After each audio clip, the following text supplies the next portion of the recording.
Like you're celebrating 5 years, by the way, of performing. So crazy. It's so weird. It's like when you say 5 years, cause it's like, that's mental. That's like mental. That's like, whoa, that's 5 years. Do you remember the first time you hit a stage? Yeah, no one was there except my mum. Sick. Dude, I remember my mum and my producer Matty always tells this story. It's like this Israeli guy who's very Israeli, so he speaks like this, you know what I mean? Very like crazy. And he's like this Israeli guy, and he's like, he walked out on the stage and he goes, there's no one there except me and his mother. And he's like, what the fuck, London, yeah. And he's just like this, like, apparently he always says, like, there's two people at the bar who are just like, whoa.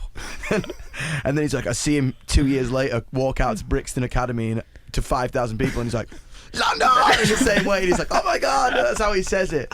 And he's like, weird. You got to know him to, like, if you knew him, you would be cracking up right now. Love you, Matty, by the way. You know what I mean? And he's just like, I just wanted to play to big crowds. I think the thing about it is what I dreamed of and then what actually happened.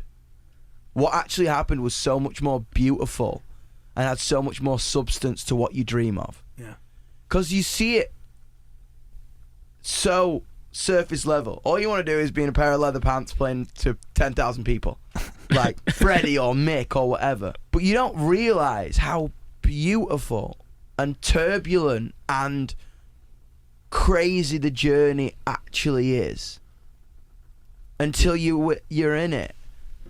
And I feel so lucky to kind of have done this, because I feel like this journey has been quite unique, because I didn't have to, it was all about us and all about an idea instead of like, oh my God, that hit record. You know what I mean? It was never about like, it still isn't, you know what I mean? And that's why sometimes I have to fight with kind of an industry that is built on an idea of like, what song do you sing?